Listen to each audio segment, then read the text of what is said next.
Koperasi yang didirikan Bung Hatta 73 tahun silam bertujuan meningkatkan kesejahteraan masyarakat berdasarkan azas gotong royong dan musyawarah.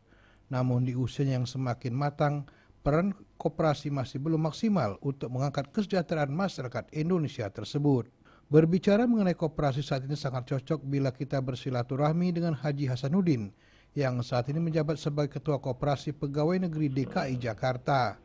Lebih dari 30 tahun ia berkiprah memajukan koperasi dalam mensejahterakan anggotanya. Namun jika dibandingkan pada masa sebelumnya, peran pemerintah saat ini membangun koperasi masih minim.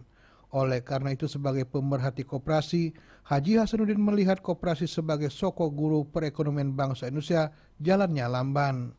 Oleh karena itulah untuk memajukan koperasi tidak cukup dengan peran aktif anggotanya, tapi juga perlu dukungan pemerintah. Di usianya yang ke-73 tahun, Haji Hasanuddin berharap peran koperasi benar-benar dirasakan manfaatnya bagi anggota dan masyarakat. Nah, kita melihat koperasi ini sangat dibutuhkan, sangat mengharapkan dukungan dari semua pihak, apakah itu masyarakat, apakah itu tokoh, apakah itu pemerintah. Ya mari kita sama-sama memajukan koperasi di Indonesia ini. Dalam memajukan koperasi perlu keikhlasan pengurus. Koperasi jangan dijadikan kepentingan pribadi atau politik seperti yang terjadi di Dewan Koperasi Indonesia Dekopin. Sebagai pemerhati koperasi, Haji Hasanuddin berharap pemerintah dalam hal ini Kemenkumham turun tangan menyelesaikan kepengurusan ganda di Dekopin bila perlu melalui proses hukum.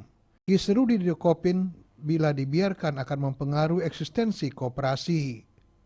Nah, tapi karena belum diakui atau disahkan oleh pemerintah, langsung digunakan untuk legalitaskan memilih ketua umum.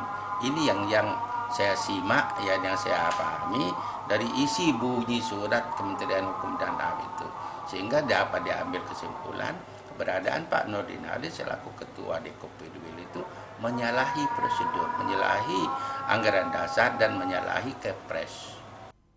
Dalam membangun koperasi, Haji Hasanuddin berharap semua pengurus dan anggotanya dapat bersinergi, memiliki visi yang sama dalam memajukan koperasi yang diolah yang mengutamakan kepentingan bersama pula, berdasarkan azas gotong royong dan musyawarah untuk mufakat dalam memajukan ekonomi untuk kesejahteraan bersama.